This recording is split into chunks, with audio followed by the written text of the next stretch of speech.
Bismillahirrahmanirrahim. Assalamualaikum warahmatullahi wabarakatuh. Alhamdulillah wassalatu wassalamu ala rasulillah wala hawla wala quwata illa billah. Hadirin rahimakumullah, Bapak Ibu saudara sekalian, dimanapun berada, para pemirsa, khususnya para santri pesantren At-Taqwa, para mahasiswa At-Taqwa College yang ada di Medan, di Riau, di Bandung, Semarang dan sebagainya, dan juga pendengar radio Dakta Bekasi 107 FM, juga pendengar radio RDI Malang. Dan hadirin rahimakumullah, alhamdulillah sore hari ini kita bisa melanjutkan kembali ya acara kita, program kita untuk bagaimana mendidik anak sukses dunia akhirat. Topik kita yang ke-6 kali ini adalah tentang kita mengambil pelajaran dari kisah Luqman Al-Hakim ya, khususnya surat Luqman, surat ke-31 dari ayat 12 sampai 19. Jadi alhamdulillah sebenarnya bisa dikatakan kalau menurut saya ya, dengan mengambil sosok Luqman ini ya dari ayat 12 sampai 17 itu, kita sudah cukup mendapatkan gambaran yang utuh tentang pendidikan itu. Ya, pertama ya ayat 12-nya ini menjelaskan bahwa Luqman itu adalah seorang yang diberikan hikmah oleh Allah. Ya. A'udzubillahi minasyaitonirrajim. Bismillahirrahmanirrahim. Wa laqad ataina Luqmanal hikmata. Ya, anishkur lillah. Jadi Luqman itu diberikan hikmah oleh Allah. Nah, ini nanti penting sekali masalah hikmah ini. Karena dengan hikmah itulah ya seorang itu bisa melakukan tindakan dengan tepat. Kita tahu para nabi diberikan hikmah ya. Nabi Yusuf ketika beranjak dewasa, maka atainahu hukman wa ilman. Allah berikan hikmah dan ilmu kepada Nabi Yusuf. Ya, para nabi juga diberikan hikmah. Ya, kita juga sering berdoa tentang hikmah. Maka kenapa banyak ya orang-orang mengambil nama hikmah. Sekolah itu ada Baitul Hikmah, ya, ada Al-Hikmah, ya, dan sebagainya. Kenapa kata hikmah ini luar biasa? Tadi saya minta maaf terlambat berapa menit karena saya nyari di tumpukan perpustakaan saya satu disertasi doktor dari seorang doktor di Turki yang dia kuliah di Harvard University, yang dia menulis disertasi tentang makna hikmah ini. Nah, seingat saya taruh, tapi tadi saya cari nggak ketemu, jadi saya telat. Jadi makna hikmah ini dibahas dalam satu disertasi doktor itu cukup lengkap itu ya, dari hikmah menurut para mufassir, hikmah menurut para filosof ya, hikmah menurut para ahli sufi ya, hikmah menurut para ahli hadis dan sebagainya. Nah, saya ingin mengambil satu makna hikmah saja bahwa hikmah itu adalah sesuatu yang pemahaman diberikan oleh Allah SWT kepada seseorang ya, sehingga dia bisa mengambil tindakan dengan tepat ya. Jadi orang bisa tahu ilmunya ya, ilmu tentang sesuatu, tapi memberikan tindakan yang tepat ya, itu susah untuk ditulis ya. Sebagai contoh, seorang guru ya, seorang guru yang senior, yang bijak gitu ya, dia bisa mengambil tindakan yang tepat untuk anak-anak bermasalah, yang beragam anak-anak itu. Itu kalau kita tanya, bagaimana kiatnya Pak Guru gitu, dia mungkin susah menjelaskan, tapi dia semacam feeling saja, dia tahu bahwa anak seperti ini solusinya begini. Betul, misalnya kita tulis ya, anak itu kalau melanggar ya dalam salah satu metode mendidik adab ya, akhlak atau karakter itu, salah satunya adalah penegakan aturan, disiplin ya. Kita harus tegakkan disiplin aturan, karena yang melanggar dengan yang tidak melanggar itu tidak boleh disamakan dalam pendidikan. Sebab kalau disamakan rusak ya, tatanan itu akan rusak ya, tatanan itu tidak akan ada nilainya ya. Sama kalau kita ya lampu lalu lintas itu kalau yang melanggar terlalu banyak dan itu dibiarkan terus-menerus, lama-lama lampu itu nggak ada nilainya. Maka sangat berbahaya di kondisi sebagian masyarakat kita gitu yang melihat sekarang ini lampu lalu lintas itu kalau merah pun kadang-kadang sepi orang jalan aja, kadang-kadang rame pun orang jalan. Ya, melawan arus itu hal yang biasa. Nah, ini kalau dibiasakan terus-menerus, lama-lama tatanan itu rusak. Nah, kemudian ketika anak itu melanggar, ditindak, gitu kan. Nah, disitulah hikmah, ya, kebijakan seorang guru itu sangat penting. Memang aturannya anak itu tidak, tapi gimana cara nindaknya? Anak itu dihukum, bagaimana bentuk hukumannya? Nah, itu hikmah, ya, yang menentukan itu, ya, kebijakan. Maka kata Prof. Naqib Alatas, ini penting, teori Prof. Naqib Alatas tentang adab itu adalah adab is coming from hikmah. Ya, adab is not coming from universities, kata Prof. Alatas. Even not coming from knowledge. Itu mungkin masih ada video Prof. Naqib Alatas di YouTube, ya, yang diwawancara oleh Syekh Hamzah Yusuf dari Amerika. Ya, beliau beberapa tahun yang lalu diwawancara, dikonfirmasi lagi oleh Syekh Hamzah Yusuf, apakah Prof. Alatas masih tetap, ya, dengan tesis beliau tahun 70-an bahwa akar masalah umat ini adalah hilang adab. Dan Prof. Alatas tetap di situ mengatakan, ya, bahwa the central crisis of Muslim today is loss of adab. Beliau tetap itu. Ya, dan beliau ingatkan bahwa adab is not coming from universities. Even not coming from knowledge, kata beliau. Tapi adab is coming from hikmah.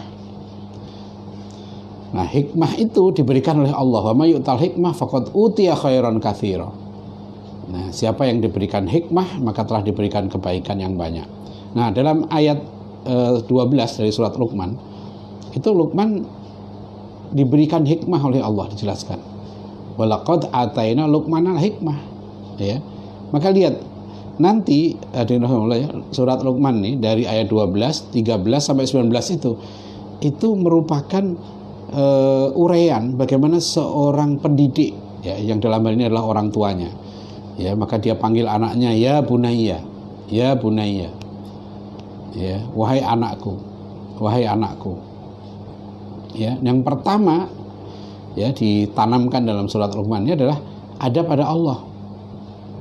Ya, jadi setelah Luqman dapat hikmah, ya kan, menjadi orang bijak, ya, orang yang mampu, ya, menerapkan sesuatu, memahami sesuatu dengan tepat dan mengambil kebijakan yang tepat, ya. Maka disitulah kemudian Luqman pertama menasihati anaknya adalah adab pada Allah tegakkan dulu. Ya, apa itu? Ya bunayya la tusyrik billah. Insyaallah nanti masing-masing adab yang disampaikan Luqman akan coba kita bahas dalam sesi berikutnya. Yang hari ini saya ingin menggambarkan secara global, ya, bagaimana pertama adab pada Allah. Adab pada Allah itu apa? La tusyrik billah. Jangan menyekutukan Allah. Nah, di sini penting. Inna syirka la dzulmun adzim. Syirik itu kezaliman yang besar. Ya, zolim itu orang yang menganiaya orang lain. Ya, sering orang pahami begitu kan. Ya, jadi orang korupsi itu zalim. Ya, korupsi kenapa? Dia mengarampas hak orang lain. Orang memaki-maki orang, menfitnah, ya, mencaci maki, mengambil haknya, ya, itu zalim. Ya. Tapi itu kezaliman yang masih di bawah kezaliman musyrik. Orang yang musyrik, orang yang menyekutukan Allah. Karena orang yang menyekutukan Allah itu dia berarti mengambil hak Tuhan. Dia merampas hak Tuhan, ya, untuk disembah satu-satunya. Ya, dan Allah itu punya hak. Ada hukukullah, ada hukukul ibad, ada hak Allah, ada hak hamba. Nah, Luqman ini penting kan, karena problem manusia ini, ya, nanti, ya, itu adalah pada kemusyrikan ini. Ya, sehingga Rasulullah khawatir, ya, kita kena dosa syirik kecil, ar-riya. Ya, karena ar-riya itu, ya, ar-riya maksudnya pamer, ya, orang beramal bukan untuk mencari keridhaan Allah, tapi orang beramal untuk, ya, mencari keridhaan manusia, mencari pujian manusia. Jadi dia di situ kan sudah menyekutukan Allah dalam level yang kecil, asyirkul asghar ini. Ya, tentu syirik yang besar adalah menyembah selain Allah, memuja selain Allah. Ya, sehingga kan surat Al-Fatihah itu setelah Bismillahirrahmanirrahim yang pertama kali kita ucapkan Alhamdulillah, segala puji bagi Allah. Tidak layak kita semua ini gitu ya, makhluk Allah ini ya, itu minta pujian sebenarnya, karena yang layak dipuji itu hanya Allah. Karena apa yang kita punya? Orang muji kita itu apa sih? Karena kepintaran kita, karena ilmu kita, pintarnya melucu, pintarnya ngomong, ya kan? Orang karena hartanya banyak, karena cakep. Apa yang mau dipuji orang itu? Oh, dia nggak punya apa-apa kok. Suara dia yang bagus itu dipuji orang. Suara itu bukan bikinan dia. Wajah dia yang menawan itu bukan punya dia. Jadi semua kita kembalikan kepada Allah. Nah, inilah pertama dalam pendidikan itu tauhid harus kokoh. Ya, Luqman di sini mengajarkan tauhid di situ. Nah, bagaimana cara mengajarkan tauhid? Kembali kepada hikmah di situ. Ya, jadi nilai-nilai tauhid itu bukan hanya diajarkan, diberi pengetahuan. Rukun iman ada 6, gitu kan? Terus ditanya lagi sampai jadi profesor. Ya, itu pengetahuan tentang imannya ya dari kecil itu. Rukun iman ada 6. Ya. Apa saja gitu ya. Udah, tidak mendalami makna-makna rukun iman itu apa. Ya, iman pada Allah itu apa, bagaimana aplikasinya, dinamikanya, ya, dan seterusnya. Jadi ini pertama Luqman yang diajarkan pada anaknya itu kokohnya, ya, fondasi tauhid ini. Karena kalau sudah sekarang apalagi ya dalam cara mengajarkan tauhid ini pun, ya, kita sekarang ini sudah harus membuat ramuan, ya, rumut, bukan mazhab baru, ya. Ada satu mahasiswa saya baru lulus Dr. Imdad, ya, dari Probolinggo, yang menulis pendidikan akidah, rumusannya Al-Isfahani, ya. Jadi Al-Isfahani ini bermadzhab Asy'ari kata saya, tapi punya rumusan, cara menyampaikan akidah yang menarik. Ya, ada juga Dr. Muhammad Isa Ansori, ya, itu menulis disertasi doktor tentang pendidikan akidahnya Sunan Bonang. Ya, jadi ini memang di era sekarang, Bapak Ibu Saudara sekalian, ya, mengajarkan akidah ini penting. Jadi memang dalam surat Luqman itu ya bunayya la tusyrik billah, tapi ini kalau kita jabarkan bagaimana menanamkan akidah yang menarik, ya, yang anak itu mengalami dinamika. Ada dinamika sekarang ini. Jadi nggak bisa lagi mengajarkan akidah dengan cara dulu. Saya waktu sejak SD, SMP, SMA itu belajar kitab-kitab Asy'ariyah, ya, dari kitab Aqidatul Awam, Jawharatut Tauhid dan sebagainya gitu. Nah, tapi saya sempat juga belajar kitab Tauhidnya siapa itu, Syekh Muhammad bin Abdul Wahab, ya. Dulu malah Ustadz Nawiduddin, saya waktu mahasiswa tingkat 1 belajar di Al-Ghifari, itu belajar kitab itu. Nah, tapi juga saya mengalami gitu ya, bagaimana saya membaca buku Hamka, ya, pelajaran agama Islam, ya, buku tasawuf modern, itu memperkaya, ya, kajian-kajian kitab-kitab klasik itu dalam konteks yang sekarang. Apalagi kalau kita kemudian membaca pemikiran-pemikiran Prof. Naqib Alatas, itu alhamdulillah semakin kaya lagi, ya. Jadi begitu di cara menanamkan akidah ini kepada anak gitu ya, harus dinamis, ya. Insya Allah akan coba nanti kita uraikan contoh-contoh bagaimana sih ya bunayya la tusyrik billah innasyirka la dzulmun adzim. Karena pemahaman kita tentang Allah ini itu yang harus kuat. Siapa Tuhan kita ini? Ya, la ilaha illallah Muhammadur Rasulullah. Ya, saya mengajar Islamic worldview dari program doktor sampai SMA. Ya, kadang-kadang saya ulang-ulang dan saya bedakan. Ada yang baru masuk, ada mahasiswa saya tapi setelah saya interaksi, dia pemahamannya masih sangat dasar. Maka ketika mengajar Islamic worldview, kurikulumnya nggak sama dengan yang lain. Jadi seorang guru yang dapat hikmah, orang tua yang dapat hikmah itu dalam menanamkan akidah ini tidak tidak seperti robot mengajarkannya itu. Ya, bukan pokoknya minggu ini pelajarannya rukun iman gitu ya. Besok iman pada Allah, iman pada Rasul, ujian dihafal. Itu bukan menanamkan nilai. Ya, itu bukan menanamkan nilai itu sampai kadang-kadang ya seorang orang tua menanamkan nilai itu ketika kita sedang berjalan, ketika kita sedang makan bersama, ya, ketika ada masalah dengan anak gitu kan. Nah, di situ dikaitkan setiap masalah itu dengan ini. Ya, ketika kita terima musibah, ketika musibah corona begini gitu kan, kita jelaskan bahwa ini dari Allah. Nah, itu Bapak sekalian. Jadi ya bunayya la tusyrik billah ini penting. Kemudian yang kedua, ya Luqman ini setelah ada pada Allah, tentu ada pada Allah itu tidak mungkin diraih tanpa ada pada Rasul. Karena satu-satunya jalan untuk kita mengenal Tuhan yang sebenarnya, yaitu Allah Subhanahu wa taala, itu hanya melalui utusannya. Utusan Allah yang terakhir inilah ya, Nabi Muhammad SAW inilah yang diamanai oleh Allah untuk menyampaikan pesan-pesan Allah itu pada kita, ya, melalui Al-Quranul Karim dan melalui ucapan, tindakan dan diamnya Rasulullah SAW. Ya, itulah sunnah Rasulullah SAW. Jadi uniknya ajaran Islam ini, wahyu diturunkan oleh Allah ini bukan hanya diturunkan dalam bentuk teks, ya, lafadz Al-Quran, bukan begitu. Al-Quran itu kemudian difahami oleh Rasulullah, dijelaskan ya melalui ucapan beliau, melalui tindakan beliau dan melalui diamnya beliau.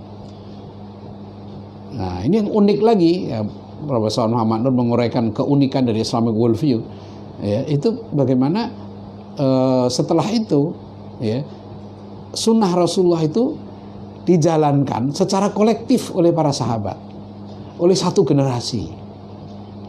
Ya, oleh generasi yang disebut tabi'in ini, kemudian dijalankan lagi oleh generasi tabi'ut tabi'in gitu. Jadi ini luar biasa. Jadi tradisi ilmu yang berlangsung ya secara kolektif. Itu keistimewaan ya kita ya, sebagai orang muslim, kita memeluk agama yang saintifik. Ya, Islam ini agama yang ajarannya itu cara kita menerima pun itu saintifik, ilmiah. Ya. Jadi setelah adab pada Allah yang mensyaratkan adab pada Rasul tadi, gitu ya, dan tentu di sini adab pada sahabat, adab pada keluarga Nabi, gitu ya, adab pada ulama di situ. Karena kalau kita nggak berada pada ulama, gimana kita mau sampai pada Rasulullah? Nanti anak-anak ini harus diajari itu. Nah, baru kemudian ya mulai surat Luqman ya ayat 14, 15. Nah, itu 14, 15 ini adab kepada orang tua. Ya, karena ridallahi fi ridal walidain wa sukhtullahi fi sukhtil walidain. Itu menunjukkan ya, lihat bagaimana Allah ngajarkan pada kita ya pentingnya peran orang tua di sini, sampai anak itu disuruh adab pada orang tua ini setelah adab pada Allah loh itu. Ya, wa wassaynal insana biwalidayhi hamalatu ummuhu wahnan ala wahnin wa fisaluhu fi amaini anishkurli wa liwalidaik ilayyal masir. Ya. Dan ayat berapa 15-nya ya. 15-nya wa in jahadaka ala an tusyrika bi ma laisa laka bi ilmun fala tuti'huma wa sahibhuma fid dunya ma'rufa wattabi sabila man anaba ilayya thumma ilayya marji'ukum fa unabbi'ukum bima kuntum ta'malun. Lihat adinahumullah ya. Ini indah sekali, Allah meletakkan ketaatan pada orang tua itu disebut langsung setelah ketaatan pada Allah, setelah tauhid itu. Di sini menunjukkan peran penting orang tua. Pada sisi yang lain menurut saya gitu ya, itu juga isyarat supaya orang tua juga harus layak untuk ditaati. Ya, ini kan jangan anak wajib taat pada orang tua kan gitu ya. Anak wajib beradab pada orang tua. Tapi pada saat yang sama, tolong orang tua juga harus tahu diri supaya pantas untuk ditaati, ya kan? Maka di situ kan sebetulnya ayat ini memberikan indikasi juga pada kita, ya karena kita pun orang tua, kita juga anak juga kan gitu. Iya kan, kita ini kan juga merasakan kalau orang tua kita dulu begini-begini, kadang-kadang orang tua ayah begini bikin jengkel gitu. Nah harusnya kan ketika kita menjadi orang tua, kita merefleksikan juga pada anak-anak kita itu supaya kita ini begitu. Jadi saya juga punya tanggung jawab sama dengan hadirin sekalian ini, ya, terutama nih yang belum nikah ini, ya itu tolong disiapkan betul untuk menjadi orang tua itu. Tapi juga jangan takut-takut, ya maksudnya, aduh nanti berat ya mau kawin begini, nanti berat terus kayak lihat video saya terus takut nikah, ya, takut tanggung jawabnya berat, ya bukan begitu. Hidup ini gak ada pilihan, itu namanya juben, ya itu ketakutan yang berlebihan, ya itu juben penakut. Orang takut berdagang, ya karena takut rugi, gitu loh. Kan orang takut kuliah karena takut DO. Orang takut begini, ya. Jadi itu bayang-bayang ketakutan itu juben itu. Makanya kita harus berdoa, Allahumma inni a'udzubika minal jubni wal bukhli, ya. Orang takut kawin karena nanti takut bagaimana kalau istrinya begini, kalau suaminya begini. Itu dibayangan. Ya, jangan takut-takut begitu. Hadapin aja semua gitu. Ya, jadi itu begitu. Jadi orang tua itu pada saat yang sama gitu ya, ini juga harus berusaha supaya dia layak ditaati, layak anaknya beradab pada dia. Sama dengan guru, murid harus taat sama guru, harus beradab sama guru. Tapi guru juga harus beradab. Itu 14-15 ayat 16 ya. Surat Luqman ini indah, menanamkan ihsan. Ya, jadi kesadaran anak untuk selalu dia diawasi oleh Allah. Ya. Nah, saya mau lompat karena waktunya sudah ini. Ayat 17. Ayat 17 ini sangat penting, nanti akan kita bahas khusus. Ya, yaitu ya bunayya aqimis shalah wa'mur bil ma'ruf wanha 'anil munkar wasbir 'ala ma asabak inna dzalika min asmil umur. Wahai anakku, ya, dirikanlah salat, aqimis shalah. Ini tolong Bapak Ibu sekalian ya, meskipun anak kita itu bagaimanapun juga ya, itu sholatnya yang kita jaga. Meskipun anak kita sudah dewasa, ya terus diingatkan, usahakan. Ya saya juga berusaha. Ya anak saya bagaimana kalau sempat sholatnya ingatkan, sholat terus.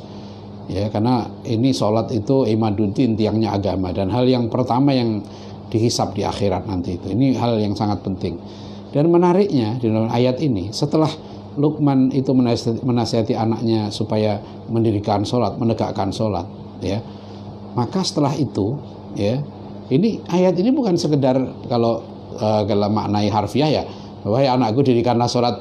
Kita bukan begitu. Maksudnya kita ini sebagai orang tua harus mendidik supaya anak kita itu menjadi orang-orang yang sholatnya benar dan supaya mencintai sholat. Jadi bukan sekedar, kalau saya sering menyampaikan begini ya, kalau seorang guru hanya mengajari muridnya rukun sholat ada misalnya 13 gitu ya, syarat sahnya sholat begini, rukun sholat begini. Saya bilang kalau guru hanya seperti itu ya, mengajarkan teori sholat, itu orientalis bisa, orang kafir pun bisa ngajar itu, bahkan setan pun bisa ngajar. Ini kan cuma deskripsi kok, sholat adalah kewajiban orang Islam. Seorang guru menurut saya tidak cukup itu. Seorang guru tugasnya, ya bunayya aqimis shalah, itu adalah sebuah ajakan, ya sebuah usaha lahir batin dari seorang tua, seorang guru, bagaimana mendidik anaknya, ya muridnya, supaya anak itu cinta sholat. Nah itu yang setan nggak bisa. Ya, jadi mendidik supaya anak mencintai sholat, ya itu yang setan nggak bisa. Ya, saya tidak mengatakan bahwa guru yang nggak begitu itu sama dengan setan, nggak begitu. Ya, jangan ditafsirkan seperti itu. Tapi itu refleksi kita ya, supaya guru itu ya dalam surat Luqman ini adalah punya semangat, punya ruh. Bagaimana anak ini gitu ya? Kok dia sholatnya belum benar gitu ya? Terus berusaha, doakan, ajari, doakan, ingatkan terus menerus. Dan setelah itu, ya bunayya aqimis shalah wa'mur bil ma'ruf wanha 'anil munkar wasbir 'ala ma asabak inna dzalika min asmil umur. Ya. Wahai anakku, jadilah kamu pejuang. Nah, ini penting, ya. Tegakkanlah amar ma'ruf nahi munkar. Jadi Bapak Ibu saudara sekalian, ayat ini memberikan contoh yang sangat indah bahwa di rumah itulah orang tua mendidik anaknya menjadi pejuang amar ma'ruf nahi mungkar. Ya. Amar ma'ruf nahi mungkar itu, kata Imam Al-Ghazali dalam Ihya Ulumuddin, merupakan menentukan ya jatuh bangunnya umat, hidup matinya umat tergantung pada aktivitas amar ma'ruf nahi mungkar. Ya, bahkan dalam suatu hadis Rasulullah mengingatkan, idza tarakat al-amra bil ma'ruf wan nahya 'anil munkar khurimat barakatul wahyi. Apabila umatku sudah meninggalkan amar ma'ruf nahi mungkar, maka diharamkan keberkahan wahyu atas mereka. Dan banyak hadis yang lain. Bahkan ayat-ayat Al-Quran juga yang menjelaskan pentingnya amar ma'ruf nahi mungkar. Dan itu anak dididik menjadi pejuang itu sejak di rumah. Ya, makanya ya mudah-mudahan kita semua bisa itu. Jadi jangan anak dididik, kamu nanti kalau besar supaya nanti kamu ini ya, kamu jadi orang kaya, kamu harus begini, bisa mengenakkan keluarga. Ya, kamu begini, mimpi-mimpinya mimpi-mimpi dunia. Soal rezeki itu Bapak Ibu sekalian, itu serahkan pada Allah. Ya, serahkan pada Allah. Itu rezeki belum tentu orang yang dokter terus kaya. Ya, belum tentu. Oh, kamu nanti masuk ke sini, jadi pekerjaannya basah. Ya, belum tentu. Ya, bahkan sekarang di era disrupsi ini, ya di era sekarang ini banyak pekerjaan-pekerjaan yang tidak diduga, bahkan banyak profesi-profesi yang sudah mulai punah. Ya, jadi kalau tujuannya itu ya keliru, mencari ilmu tujuannya sudah mencari ilmu yang benar, yang bermanfaat, baik yang fardu ain, yang fardu kifayah. Nah ini nanti yang kita bahas lebih detail, bagaimana ilmu yang bagaimana yang harus kita arahkan supaya anak kita menguasai. Ya, dan sekarang saya ingin mengingatkan, tantangan kita ini berat. Kita sekarang berhadapan dengan sistem pendidikan yang mengarahkan orang menjadi buruh. Ya, orang pinter luar biasa pinternya gitu. Tapi dibuat cetakan. Kamu cetak SD begini pinternya, yang bagus begini, SMP bagus begini, SMA begini, S1 begini, S2 begini, S3 begini, setelah kamu dokter kamu begini. Ya. Ini nanti yang perlu. So, kalau menurut saya kita harus keluar dari ini. Cara berpikirnya keluar. Ya, orang tua seperti Luqman ini nggak ada Bapak Ibu sekalian. Luqman bahkan nanti kalau kita lihat dalam Al-Quran, para nabi itu mendidik anaknya. Bagaimana caranya itu? Ya, kita kembangkan potensinya semaksimal mungkin sesuai dengan amanah yang diberikan oleh Allah. Seperti Luqman ini, didik anak jadi pejuang. Karena orang yang jadi pejuang itu dijamin oleh Allah rizkinya. Serahkan diri, kamu cari ilmu yang benar, ikhlas karena Allah, cari ilmu sungguh-sungguh. Kalau orang sudah cinta ilmu dan arahkan ilmu mana yang diperlukan oleh umat, ya baca potensi anak sejeli mungkin, ya kemudian arahkan ke situ. Ya, insya Allah nanti dia akan bermanfaat. Ya, targetnya bermanfaat. Ya, bukan sekarang kan lucu, masa yang dikatakan sekolah yang baik adalah sekolah yang anaknya pinter-pinter. Lu anak pinter itu apa hebatnya? Kalau dia kemudian sampai menjadi dokter, jadi profesor, memang dia sudah pinter kok. Ya. Tapi yang penting dia jadi orang baik, jadi orang bermanfaat gitu. Kalau pinter, didik supaya kepintarannya itu jangan dia dididik di bawah potensinya, keliru. Gitu. Ya, ini ya. Jadi Luqman nih, surat Luqman ayat 17 ini penting, nanti kita bahas lebih jauh. Jadi dari rumahlah anak-anak ya kita diamani oleh Allah supaya anak-anak itu menegakkan sholat dan cita-citanya menjadi pejuang, ya penegak kebenaran. Karena itulah nilai manusia, nilai orang Muslim itu di situ. Nilai orang Muslim itu dia aqidatan wa jihadan. Ya itu Shauqi Bek, penyair Mesir. Innal hayata aqidatun wa jihadun. Ya, hidup ini hakikatnya yang terpenting adalah bagaimana kita menegakkan akidah dan bagaimana kita berjuang di jalan Allah dan seterusnya. Jadi setelah itu 17, 18, 19 itu kaitannya dengan adab dengan sama manusia, ya. Jadi wala tusair khaddaka linnasi wala tamshi fil ardi maraha innallaha la yuhibbu kulla mukhtalin fakhur. Allah enggak suka dengan orang yang sombong. Lihat dari rumah itulah, sebab ini orang yang anak-anak itu misalnya ini sekarang gampang banget. angkuh, sombong gitu. Dan itu Luqman menjaga itu. Ya, waqsid fi masika waqtud min sautik inna angkaral aswati la sautul hamir. Ya. Jadi cara bersuara, sopan santun bersuara, adab berbahasa ini juga menurut saya sangat penting untuk anak-anak itu kita ajari, ya.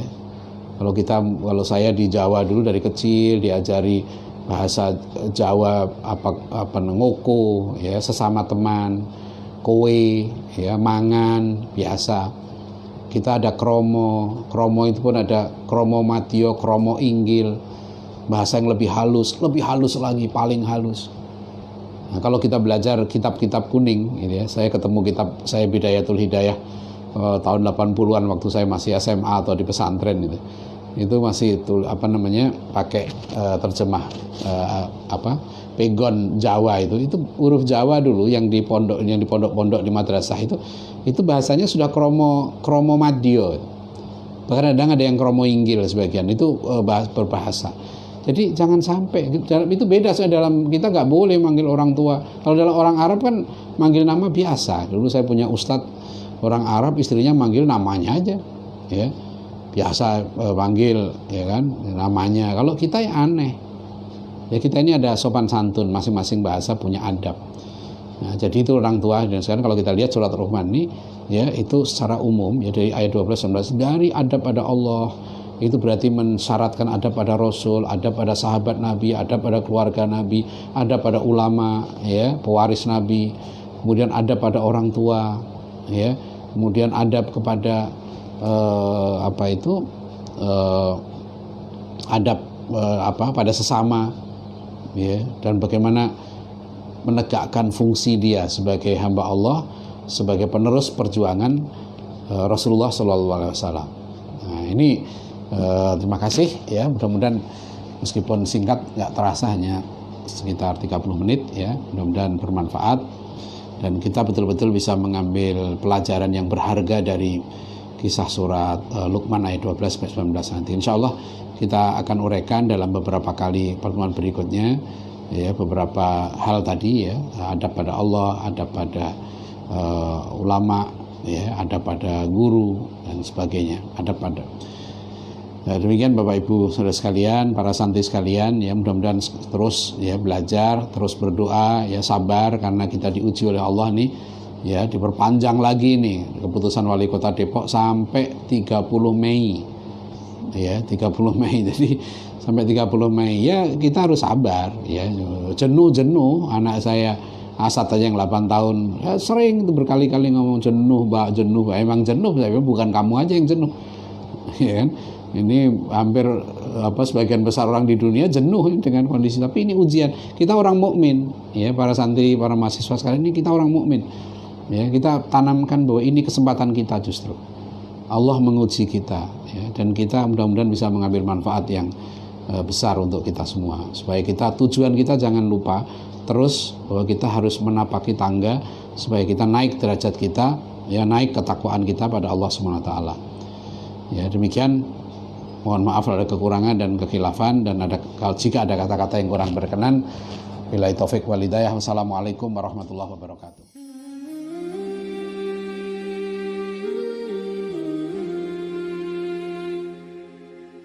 Jazakumullahu khairan telah menonton video ini. Silahkan like jika Anda suka, share jika bermanfaat, dan jangan lupa subscribe dan nyalakan tombol loncengnya agar Anda mendapatkan update terbaru dari channel ini.